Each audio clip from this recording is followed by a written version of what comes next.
Amados, hoy quiero compartir con ustedes un acontecimiento que enfrentó el apóstol Pablo y que nos deja o nos debería dejar una muy valiosa enseñanza, particularmente una enseñanza de fe, una enseñanza de cómo poder enfrentar las circunstancias difíciles, las circunstancias adversas, en momentos en los cuales pues básicamente no existe ningún otro tipo de expectativa o de esperanza de donde podamos pensar que pueda venir la ayuda o la salvación. Nos encontramos, para que podamos entenderlo un poco, después de ya varios viajes misioneros que hace, se encuentra de regreso en Jerusalén y ahí es arrestado por los alguaciles del templo. Para los judíos en otros países de Asia, fuera de lo que es la zona de Palestina, Pablo era visto como alguien que estaba traicionando sus costumbres, estaba traicionando lo que la ley de Moisés había enseñado. Por lo tanto, vale la pena detenerse un poquito a reflexionar en que estas acusaciones que le hacen al apóstol Pablo tenían que ver con una interpretación, con una apreciación de parte de personas que estaban muy incómodas, muy molestas, porque desde su particular punto de vista, Pablo estaba enseñando a alejarse de la ley de Moisés. Entonces, los hermanos en Jerusalén entendían el ministerio de Pablo como un ministerio entregado a los gentiles y que los gentiles no se tenían por qué judaizar. Y entonces lo que le piden a Pablo con la finalidad de que pudiera notarse que no es alguien que va en contra de las enseñanzas de Moisés, es que se purifique cuando vaya al templo. Y entonces Pablo, obedeciendo y haciendo caso a la invitación que le hacen los discípulos, los líderes de Jerusalén, va al templo y se empieza a purificar, comienza a tomar este ritual de la purificación.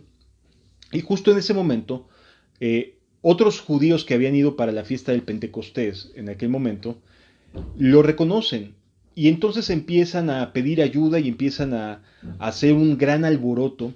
Y entonces la gente lo empieza literalmente a linchar, o sea, lo empieza a golpear, lo empieza a agredir, lo empieza a afectar. Tiene que intervenir la autoridad romana para tratar de evitar que terminen matando a Pablo. Y entonces Pablo es en ese momento rescatado del tumulto por la gente, digo, por los romanos, con los soldados, quien se lo llevan y lo van y lo encierran. Y entonces el apóstol Pablo pasa de ser una persona que está libre a ser una persona que ya no volverá a ver la libertad. Pasan 2 años de estar encerrado en Palestina y en su juicio, sabiendo Pablo que los judíos querían matarlo y que iban a buscar la manera de poderlo asesinar, apela al César, es decir, pide como ciudadano romano, pide poder ir a ser juzgado por el mismo César. Y entonces aquí nos encontramos con que Pablo inicia posteriormente un viaje lleno de dificultades, un viaje que es el que quisiera que pudiéramos alumbrar el día de hoy de la palabra de Dios, porque se trata de un viaje que inicia Pablo de una manera muy adversa. Después de que finalmente lo van a enviar a Roma, el apóstol Pablo lo que hace es que es tomado por las autoridades romanas y se lo llevan. Inician una travesía que es la que quisiera que pudiéramos leer. Dice la Escritura, Hechos capítulo número 27 a partir del versículo 1, dice la Escritura,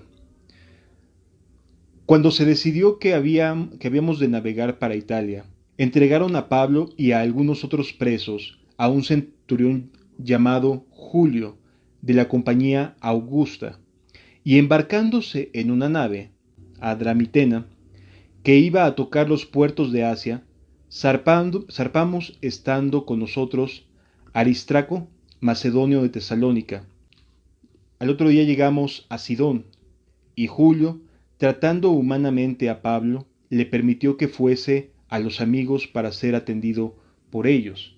Es decir, que el apóstol inicia su travesía y este carcelero o este centurión pues tiene una gentileza para con el apóstol Pablo. Dice la escritura que después de que están ahí en Sidón y que es atendido por sus propios amigos, dice, y haciéndonos a la vela desde allí, navegamos a Sotavento de Chipre. ¿Qué significa a Sotavento? Me puse a investigar un poquito acerca de términos marítimos. Sotavento es ir en contra del viento. Versículo 5 dice, habiendo atravesado el mar frente a Cilicia y Panfilia, arribamos a Mira, ciudad de Licia. Y hallando allí el centurión una nave alejandrina que zarpaba para Italia, nos embarcó en ella. Ahí cambiaron de barco. Navegando muchos días despacio y llegando a duras penas frente a Agnido, porque nos impedía el viento, navegamos a Sotavento de Creta, frente a Salmón. Es decir, que en esta travesía iban, digamos, por distintos puertos, pero el viento en todo momento les era contrario. Y Pablo como que empezaba a intuir que algo no les iba a resultar bien, algo estaba pasando y que no les iba a ser un viaje para nada sencillo. De hecho, a partir de este momento nos vamos a dar cuenta que lo que empiezan a buscar los marinos es un lugar donde pasar el invierno, lo cual nos hace saber que estaban tratando de navegar en la época de otoño, una época en la cual ya los vientos comienzan a ser fríos y empiezan a ser contrarios de manera muy clara a las embarcaciones. Continúa diciendo la escritura, y costeándola con dificultad, llegamos a un lugar llamado Buenos Puertos, cerca del cual estaba la ciudad de Lasea. Y habiendo pasado mucho tiempo y siendo ya peligrosa la navegación por haber pasado ya el ayuno, Pablo les amonestaba diciéndoles, varones, veo que la navegación va a ser con perjuicio y mucha pérdida, no sólo del cargamento y de la nave, sino también de nuestras personas. Pero el centurión daba más crédito al piloto y al patrón de la nave que a lo que Pablo decía. Y siendo incómodo el puerto para hibernar, la mayoría acordó zarpar también de allí, por si pudiesen arribar a Fenice, puerto de Creta, que mira al nordeste y al sureste, e hibernar allí. En este momento lo que está sucediendo es que están buscando ya la manera de pasar el invierno. O sea, iban tan lento, era tan difícil ir a Sotavento, ir en contra del viento, que estaban buscando ya más bien dónde poderse detener, pero no encontraban una ciudad adecuada. Cuando llegan a este lugar de Buenos Puertos, trataron de pasar allí tiempo, de ver si era una ciudad que permitiera pasar ahí el invierno, pero resulta que no les era posible. Y entonces Pablo advierte que lo que se va a venir va a ser mucho peor de lo que han estado atravesando, de las pequeñas adversidades. Cuando iniciamos la caminata cristiana, cuando iniciamos nuestra caminata en la fe de Cristo, nos vamos a encontrar siempre con un viento que nos va a ser adverso. Generalmente los momentos de tranquilidad son espaciados en el tiempo y casi siempre los momentos de dificultad son los que persisten en nuestras vidas, porque finalmente la vida del cristiano está llena de dificultades, está llena de adversidades, de tentaciones, de circunstancias difíciles. Y entonces aquí vemos que esta nave, este barco, iba con dificultad avanzando, de hecho iba avanzando muy lento. Y a pesar de que la intención era poder llegar a un buen puerto y pasar cuando menos ahí el invierno, las cosas se les estaban complicando pues bastante, ¿sí?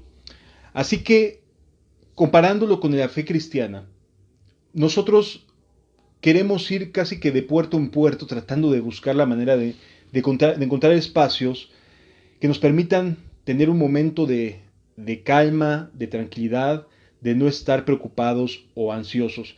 Yo no me puedo imaginar cómo habrán estado los marineros, los que iban en esa embarcación, cuando se están dando cuenta de que todo el tiempo el viento les es contrario. de que no pueden colocar la nave de tal manera que el viento favorezca a que las velas se abran y puedan ser empujados por el viento, sino que todo el tiempo tienen que ir a remo, a estar y ir en contra del viento. Y nosotros en nuestra vida cristiana somos así. Necesitamos entender que nuestra vida cristiana va a sotaventos, va en contra del viento, y que hay momentos en los cuales podemos parar en un puerto y descansar y relajarnos un poco y decir: Señor, dame fuerzas y ayúdame y extiende tus manos porque se nos está complicando el asunto. Y el centurión decide, en función de lo que le está diciendo el capitán, pues le dice: no, no va a pasar nada, podemos partir. Y entonces inician su travesía nuevamente, y en ese momento sucede algo que a mí me llama mucho la atención, porque pareciera que las condiciones del clima cambiaran y les fuera un poquito más tranquilo, parecería que las cosas hubieran cambiado a favor.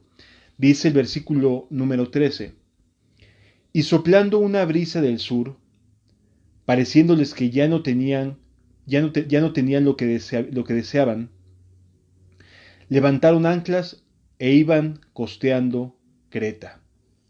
Es decir, parecería que hubo un cambio y que algo les favoreció en esta travesía, pero resulta que de momento entran en un huracán.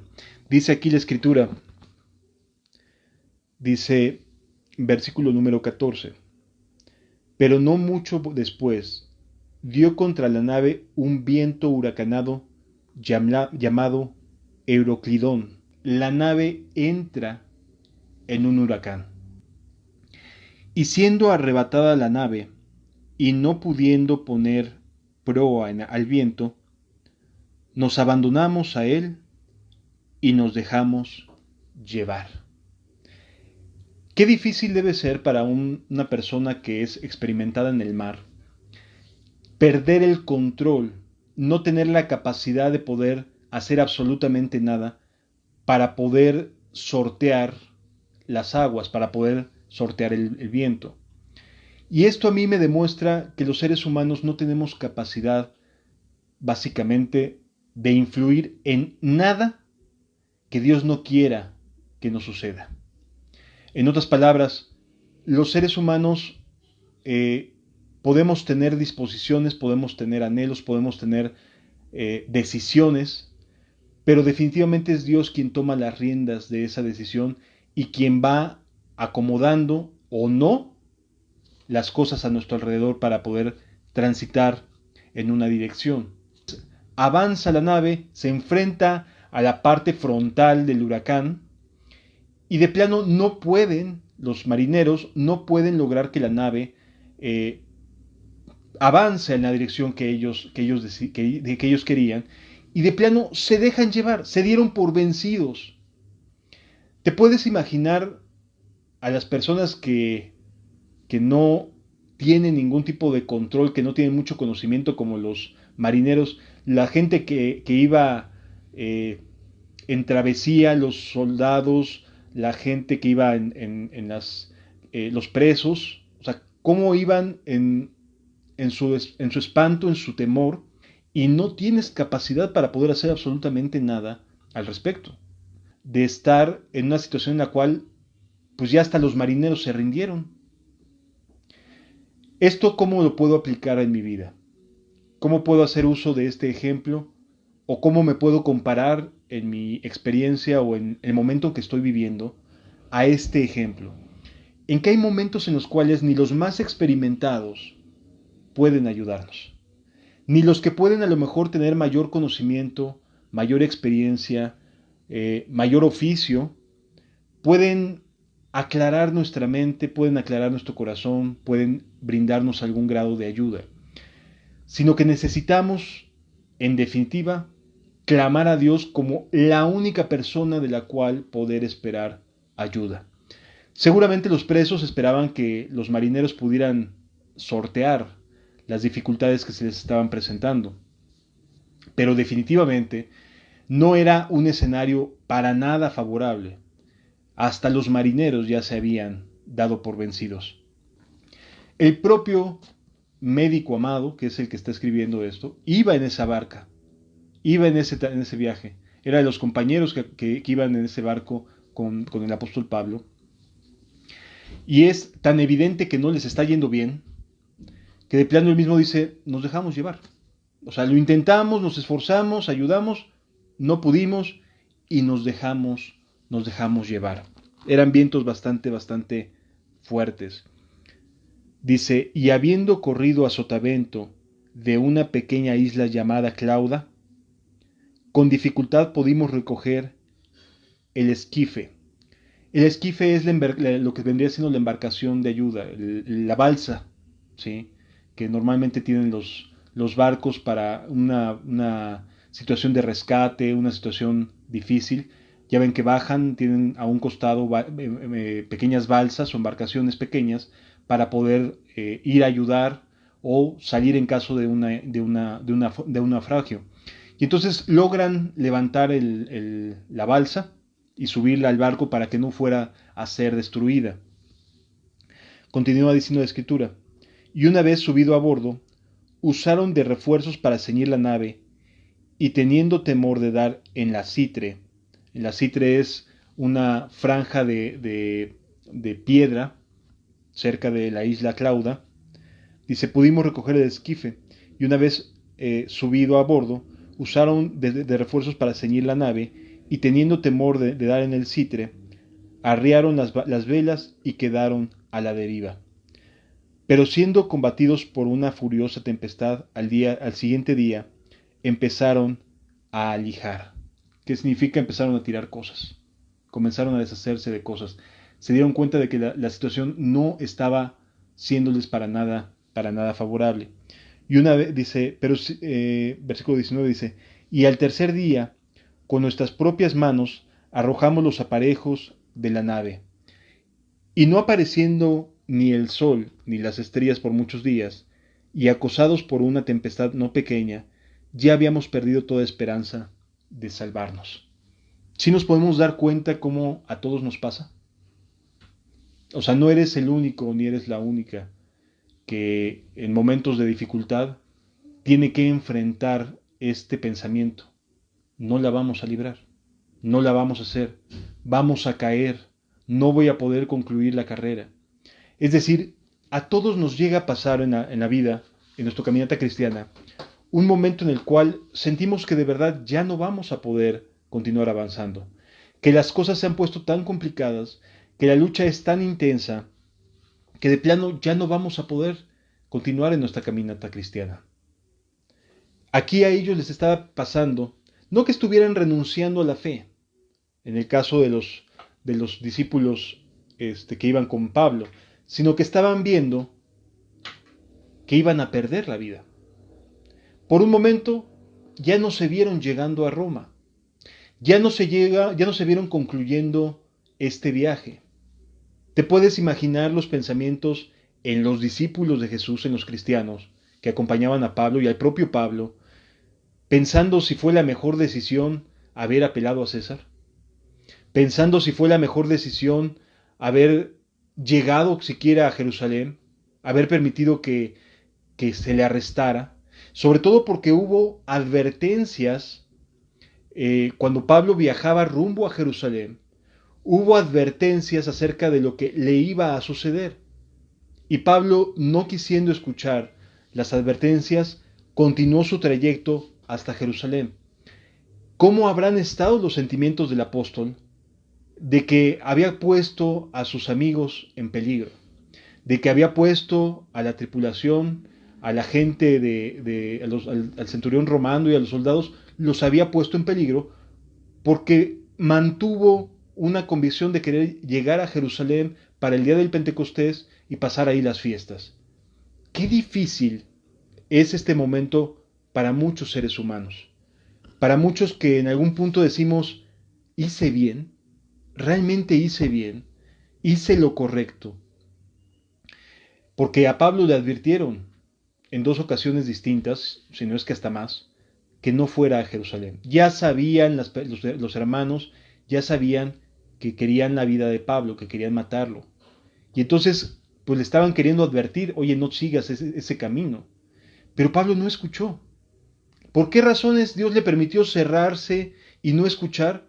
Pues porque necesitamos seguir leyendo aquí y vamos a poder entender que la cerrazón de Pablo, esa testarudez de querer sí o sí llegar a la fecha de Pentecostés para celebrar la fiesta, él no sabía que iba a ser arrestado, sí pensaba que iba a correr riesgos, por supuesto que sí, sabía que lo estaban buscando y que lo querían muerto, pero se arriesgó. ¿Cuánto no la estará pesando en este momento el apóstol Pablo pensar en que fue completamente infructuoso ese viaje, que no le resultó para nada benéfico? Amados, en ocasiones tú y yo vamos a ser enfrentados a este mismo desafío en nuestras mentes. Circunstancias en las cuales nos preguntamos, ¿hice bien o hice mal? ¿Fue para bien o fue para mal esto o aquella decisión que tomé? Y a veces así nos vamos a sentir. ¿Estuvo bien o estuvo mal lo que hice? Pablo en este momento se preguntaba, ¿fue bueno haber puesto mis ojos en regresar a Jerusalén? Tantos años allá perdidos encerrado, porque pues, estuvo al mínimo 2 años estuvo encerrado en Cesarea, ¿sí? Es decir, no le estaba pasando bien Pablo.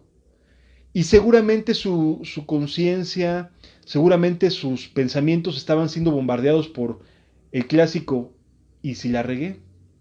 ¿Y si me equivoqué? ¿Y si no hice la voluntad de Dios? Estaba en esta lucha Pablo, pero también los amigos de Pablo, los que iban con él. Ay, ¿hicimos bien en esto? ¿No debimos de haberlo mejor detenido? Son preguntas válidas y son preguntas que todos aquellos que decidimos seguir este camino, pues nos hacemos en momentos. ¿Hice bien en tomar esta o aquella decisión? Finalmente sucede lo siguiente, y esto a mí me llama mucho la atención, por el tipo de respuesta que recibe Pablo. Dice la Escritura, entonces Pablo, como ya, como hacía ya, como hacía ya muchos días que no comíamos, puesto en pie en medio de ellos, dijo, habría sido por cierto conveniente, oh varones, haberme oído, y no zarpar de Creta, tan solo para recibir este perjuicio y pérdida. No sé si te ha pasado cuando hay a veces este tipo de comentarios de, te dije que te iba a ir mal, te lo advertí. ¿Cómo habrá sonado en la mente del capitán que tan lleno de orgullo decía, no, sí la vamos a hacer, sí la armamos, decimos en México. O sea, sí vamos a lograr avanzar. O el patrón de la nave diciendo, no, no te preocupes, centurión, olvídate de lo que está diciendo Pablo, sí la hacemos. Por supuesto que hay momentos de dificultad y Pablo lo había advertido. Y entonces las personas escuchan esto que Pablo les dice y dices, híjole, pues sí tenías razón. No era el momento para zarpar. Versículo 22. Pero ahora os exhorto a tener buen ánimo. Oye, estaban dejándose llevar, ya no tenían esperanza. Ya nada más estaban esperando a ver en qué momento la nave se quebraba. Porque estar viajando en un periodo de huracán es sumamente complicado que una nave pueda salir adelante. Pero sucede lo siguiente. ¿Por qué les dice Pablo, pero ahora os exhorto a tener buen ánimo? Porque Pablo ni tampoco tenía buen ánimo. O sea, no estaba muy contento, no estaba feliz. Pero algo había sucedido en Pablo, algo había acontecido en su vida que ahora tenía buen ánimo. Pero ahora os exhorto a tener buen ánimo, pues no habrá ninguna pérdida de vida entre vosotros, sino solamente de la nave. ¿Cómo sabe esto Pablo? Versículo 23. Porque esta noche ha estado conmigo el ángel de Dios, de quien soy y a quien sirvo, diciendo, Pablo, no temas, es necesario que comparezcas ante César. Y he aquí, Dios te ha concedido todos los que navegan contigo. ¿Por qué fue necesario que Dios enviara a un ángel para decirle a Pablo no temas, porque Pablo tenía miedo. O sea, Pablo era un ser humano como tú y como yo. Era una persona de hueso y de carne que tenía temores, tenía angustias, y él creía que tampoco iban a llegar ya a buen puerto, que se iban a caer, que iban a quedar, se iba a romper la nave, que iba a quedar completamente destruida a causa de los vientos huracanados por los cuales estaban atravesando. Y esto a mí lo que me enseña es que en los momentos de mayor dificultad, cuando más estamos pesimistas, cuando más nos falta la fe, cuando más estamos inclinados a darnos por vencidos, a que nuestras manos dejen de hacer lo que estábamos haciendo, que la palabra de Dios llega en el momento oportuno. ¿Sí? Esto es bien importante poderlo asimilar, poderlo entender. Estos momentos de mayor obscuridad, de mayor angustia, son los que Dios ocupa para hacerse notar que está queriéndonos ayudar, que está presente en nuestras vidas. ¿Sí? Por eso este tema lleva el título Luz en la tormenta. Porque literalmente estaban en una tormenta y literalmente lo único que les daba esperanza es lo que Pablo acababa de recibir. Todos los demás, incluyéndose Pablo, estaban tremendamente desalentados, tremendamente tristes, estaban en un estado de ánimo de derrota. Ya habían arrojado la toalla, decimos en México, en alusión a mejor aquí que quede, ya no quiero seguirle. ¿Sí? Y entonces hay momentos en los cuales así nos vamos a encontrar, en el cual decimos, no, es que ya hice todo lo que tenía que hacer, ya no sé qué más puedo hacer, ya el capitán hizo lo que podía haber hecho, ya los marineros, la tripulación hicieron lo que pudieron haber hecho, ya no quedaba nada que el ser humano pudiera hacer. El viento era totalmente difícil, totalmente adverso. Y en ese momento de mayor adversidad, tanto para Pablo como para el resto de la embarcación, llega una palabra de esperanza, una palabra en la cual lo que llama la atención es que el ángel le dice a Pablo, no temas. Amados, no tendría por qué haberle dicho no temas cuando si todo estuviera haciendo miel sobre hojuelas, si todo estuviera avanzando bien. No habría necesidad de decirle a una persona, oye, no tengas miedo, a menos que la persona se esté enfrentando a una situación en la cual tenga miedo. No sé si me doy a entender. Usted no le dice a una persona, oye, no tengas miedo, a menos que sepas que la persona tiene miedo. Así el ángel le dice a Pablo, no temas. Y luego le dice por qué razón, cuál es el fundamento por el cual no debe tener miedo. Y este es el mismo fundamento por el cual no debemos tener miedo para poder volvernos a Cristo de todo corazón y poder caminar como a Dios le agrada. Dice la Escritura, porque es necesario que comparezcas ante César. Es decir, vas a llegar ante César. Vas a llegar a Roma, es lo que le está diciendo el ángel a Pablo. Y en este momento, cuando el apóstol entiende que sí va a llegar a Roma, todo lo que pudiera estar pasando alrededor, todas las circunstancias adversas, todas las circunstancias difíciles, todas las circunstancias que nos son contrarias, como lo estaba viviendo en este momento el apóstol y la tripulación de esta embarcación, cuando llega esa palabra de Dios al corazón que nos dice, no temas, vas a llegar al final, todo lo adverso, todas las circunstancias difíciles quedan en un segundo plano. ¿Por qué? Porque ya hay una promesa dada por Dios. Aquí le dice el ángel a Pablo, vas a llegar hasta el final. Vas a llegar hasta el final. Y entonces en ese momento, todo cambió en el panorama de Pablo.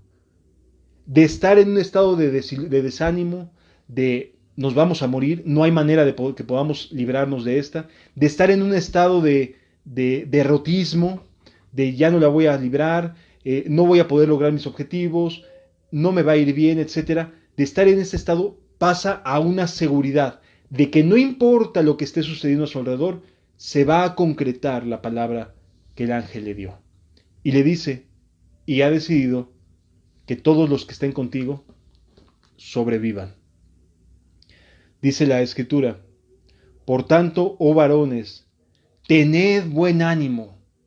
O sea, ya estábamos derrotados, estábamos cansados, estábamos tristes, habíamos hecho todo lo posible, ya no teníamos aliento, ya no teníamos ánimo, ya todo estaba en contra, no había nada que pudiéramos hacer ya nosotros para poder corregir las circunstancias. Se acabó, terminó, y entonces llega una palabra que dice: no, no ha terminado, vas a llegar hasta el final.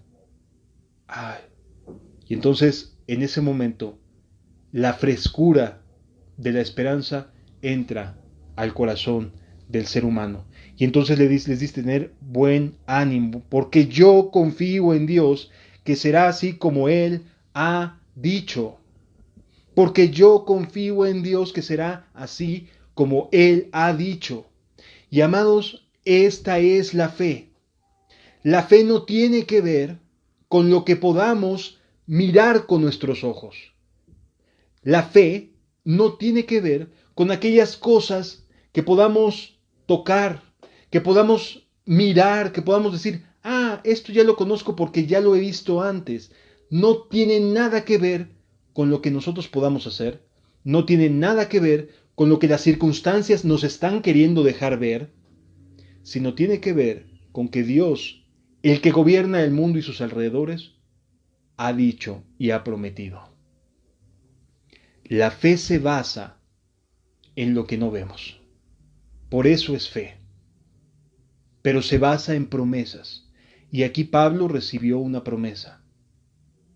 Pablo recibió la promesa de que iba a llegar al reino, que iba a llegar a Roma, y que todos se iban a salvar. Era un momento complicado, por supuesto que era un momento complicado, pero ya había en quién confiar: en Dios. A partir de este momento hubo un cambio en la postura, en la actitud de los que navegaban aquel viaje. Dice la Escritura: con todo, es necesario que demos en alguna isla. O sea, no vamos a llegar en este barco. Se va a perder el barco. No vamos a llegar más que a una isla en este barco, pero todos vamos a sobrevivir. Yo me imagino a personas volteándose y decir: ¿cómo ves el positivismo de este, no? Qué buen ánimo tiene. ¿Quién sabe qué esté viendo? Está en otro rollo, está en otro mundo, porque las nubes estaban pegando con todo, el aire estaba pegando con todo. Continúa diciendo la Escritura: venida la 14ª noche, o sea, el día 14, y siendo llevados a través del mar Adriático, a la medianoche los marineros sospecharon que estaban cerca de tierra, y echando la sonda, hallaron 20 brazas, y pasando un poco más adelante, volvieron a echar la sonda y hallaron 15 brazas, es decir, que iba acercándose la nave a algún lugar de tierra. Dice el versículo 29, y temiendo dar en los escollos, echaron 4 anclas por la popa, y ansiaban que se hiciese de día. O sea, se dieron cuenta de que iban acercándose a tierra, pero no se veía nada. Digo, leemos que el huracán era tan fuerte que ni siquiera dejaba ver dónde estaba el sol, ni dejaba ver las estrellas. No había manera de saber en dónde estaban desubicados completamente, no sabían a dónde estaban llegando. Dice la Escritura: entonces los marineros procuraron huir de la nave. O sea, dijeron: ahorita es cuando, porque esta nave se va a destruir. Los vientos estaban dando contra la nave. Yo quisiera entender que todo esto sigue soplando aire, ¿sí? Y entonces el aire iba a aventar el barco contra los escollos. Los marineros saben que las islas de esa zona en su gran mayoría son rocosas y muy pocas tienen una ensenada como para poder llegar a buen puerto. La mayoría son rocosas, son de piedras volcánicas, etc. Entonces sabían y estaban conscientes que en cualquier momento el barco iba a ser empujado hacia los escollos, ¿sí? Hacia las piedras, hacia estas formaciones rocosas que están en el mar, ¿sí? Y que apenas a veces alcanzan a salir solamente las puntas, las partes más altas de esas piedras por encima del mar, pero todo abajo ya es roca, ya un barco no puede navegar por allí. Y entonces ellos tuvieron miedo y dijeron, vámonos, nos tenemos que ir de aquí. Dice, entonces procuraron huir de la nave y echando el esquilfe, o sea, la pequeña barca, la pequeña balsa, dice, a la mar, aparentando como que querían largar las anclas de proa, pero Pablo les dijo al centurión y a los soldados, si estos no permanecen en la nave, vosotros no podéis salvaros.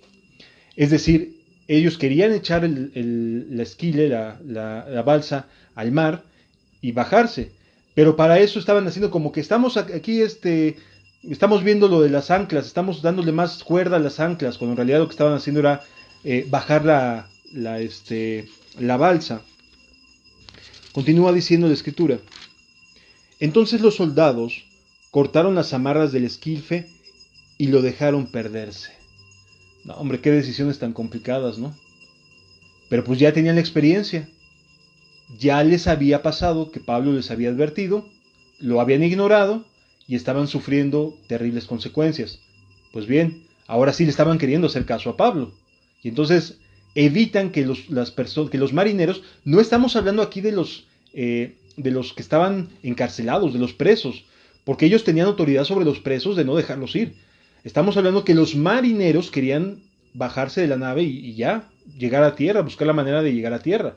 Entonces, los soldados atreviéndose a tomar la autoridad y a tomar las riendas, cortan las cuerdas para que se caiga la balsa y se perdió. Se fue entre las olas, se perdió esta balsa.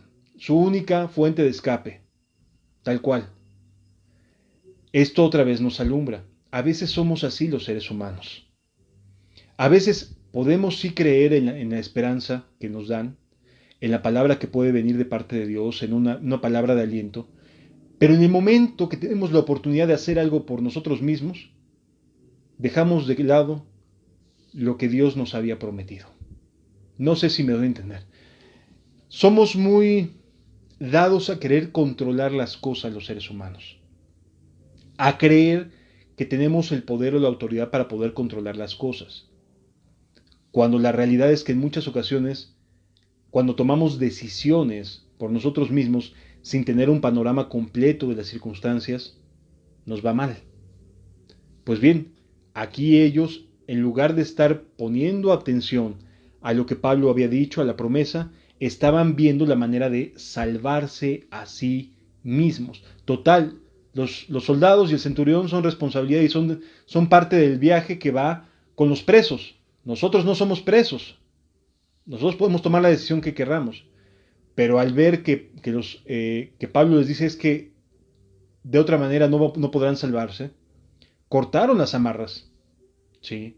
Cortaron las amarras para que pudieran permanecer en la nave. ¿Qué sucede después? Cuando comenzó a amanecer, Pablo exhortaba a todos que comiesen, diciendo, este es el 14º día que veláis y permanecéis en ayunas sin comer nada. O sea, ya llevaban 14 días con una falta de alimentos tremenda. No que no hubiera alimentos, porque ahí mismo comen, o sea, comen en el barco, pero estaban tratando de racionalizar la comida. Por tanto os ruego que comáis por vuestra salud, pues ni aun un cabello de la cabeza de ninguno de vosotros perecerá. Y habiendo dicho esto, tomó el pan y dio gracias a Dios en presencia de todos, y partiéndolo comenzó a comer. Entonces todos, teniendo ya mejor ánimo, comieron también. Y éramos todas las personas en la nave 276, y ya satisfechos, aligeraron la nave echando el trigo al mar. ¿Qué sucede después de esto para que podamos irnos un poquito más a prisa? Naufragan. Lo siguiente que sucede es que la nave se rompe. Empiezan a despedazarse los pedazos y todos tienen que echarse al mar. Lo que hacen los soldados, usted lo puede seguir leyendo ahí en lo que resta del capítulo 27, lo que hacen los soldados es decir, ¿saben qué? Agarren a los presos y mátenlos, que no se vayan a dar a la fuga. Y entonces Pablo les dice, no se van a dar a la fuga. Vamos a confiar. Y efectivamente no se dan a la fuga. Y todos, como pueden, agarrándose de pedazos de madera, todos llegan, los 276 llegan a la playa y logran salvarse. Así, de esta manera, confiando en la palabra de Dios.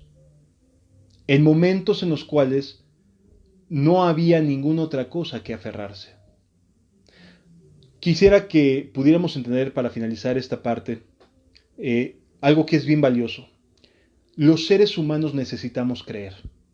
Fuimos formados con la necesidad imperiosa de creer en algo o en alguien. Y entonces hay personas que creen en sus vínculos familiares, hay personas que creen y confían en los lazos afectivos que puedan formar con su cónyuge, con amistades.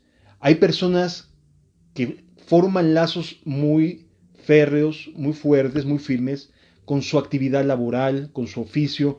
Es decir, los seres humanos tenemos la tendencia de querer aferrarnos a cosas, a situaciones, a cosas que nos rodean, ¿sí? Una persona que está teniendo dudas, por supuesto que va a buscar, a ver, a qué me aferro, en qué confío, ¿sí? Entonces, es bien valioso entender esto. Todos los seres humanos, cuando hay una ausencia de la palabra de Dios, la tendencia es a querer ver en quién más confío. De aquí que se derivan muchísimos errores. Nuestro corazón tiene que estar puesto única y exclusivamente en Dios.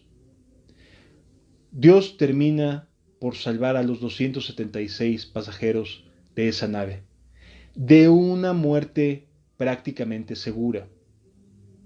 Había una desorientación, todos ya habían perdido la esperanza, o sea, ya estaban muy mal. Pero la palabra de Dios trajo luz en medio de esta obscuridad, de esta tempestad. Entonces, ¿qué quisiera transmitirte con esto que hemos estado platicando?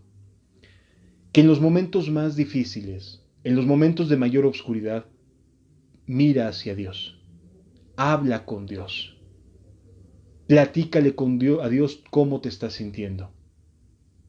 Y no solo en los momentos de mayor oscuridad, pero son en los que somos más susceptibles de caer en tentaciones.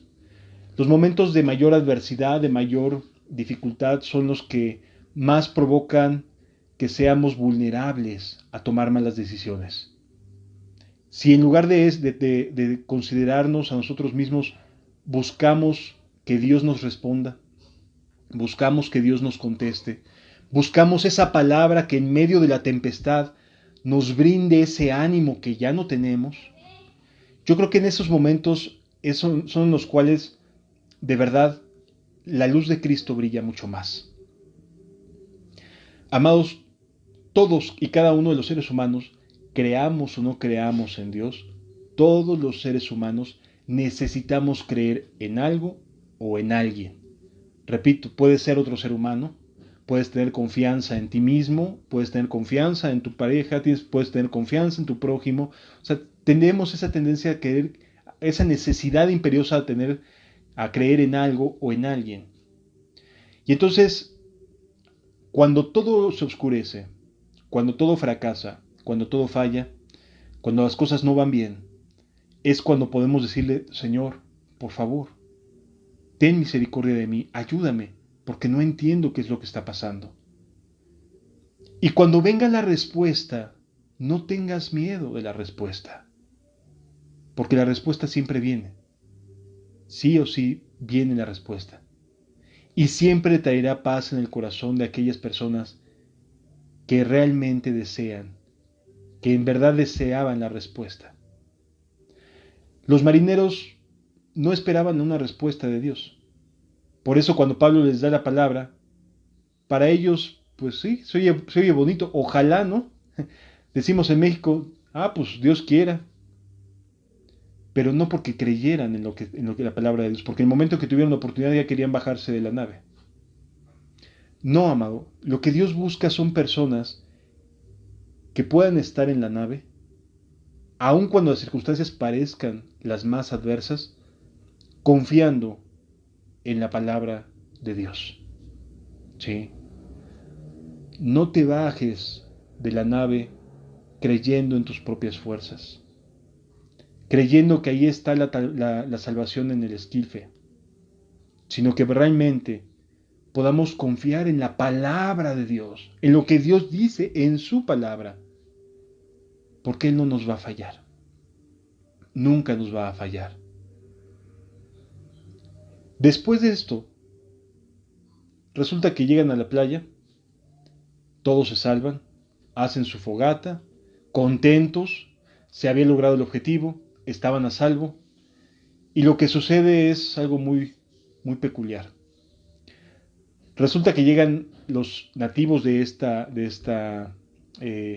isla que les ayudan a Pablo y a los demás náufragos, les llevan comida, o sea, los ayudan, los tratan de apoyar, se dan cuenta de que habían sufrido un percance, un naufragio, y los tratan de ayudar.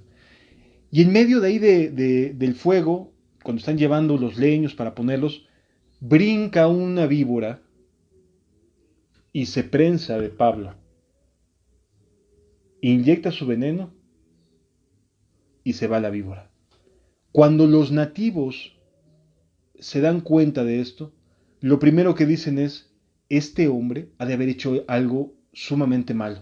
Se salva de un naufragio solamente para venir a morir por el veneno de una víbora, porque era la víbora más venenosa que había en esa isla.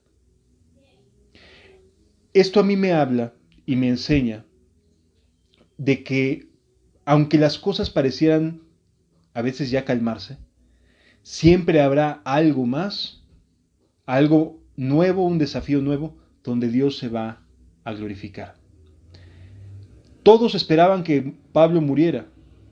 No murió, porque ya Dios le había dicho, vas a ver a César, vas a comparecer ante César. Pablo sabía que esa mordida no le iba a afectar. Y efectivamente, no murió Pablo por la mordida. Y al contrario, tuvo la oportunidad de testificarles acerca de Dios y de su poder a los nativos de esta isla.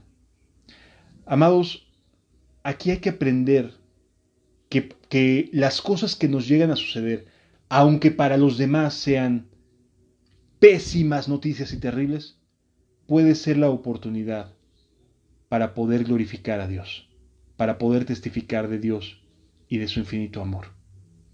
Sí. La gente ve al cristiano hoy en día como si fuéramos ovejas de matadero, como si nuestras vidas fueran a ser las más desdichadas porque no actuamos igual que el resto de la comunidad, de la gente, igual que el resto del mundo. No te preocupes. Aunque así parezca, a la larga y al tiempo, a veces más rápido, a veces tarda un poco más, pero siempre Dios va a decirle a esas personas que creían que nos iba a ir como en feria, estoy con él, estoy con ella. No tengas miedo de seguir a Dios. No tengamos miedo de volvernos a Dios de todo corazón. El tiempo para conocer a Dios ha llegado. Para volvernos a Él ha llegado. Y es tiempo de seguirlo. Te alabo, mi Señor, yo te alabo, porque eres el todo para mí, porque junto a ti voy caminando, porque siento tu presencia en mi ser. Bendito seas, Señor Jesús. Te alabo, mi Señor, yo te alabo, porque eres el todo para mí, porque junto a ti voy caminando, porque siento tu presencia en mi ser. Te alabo,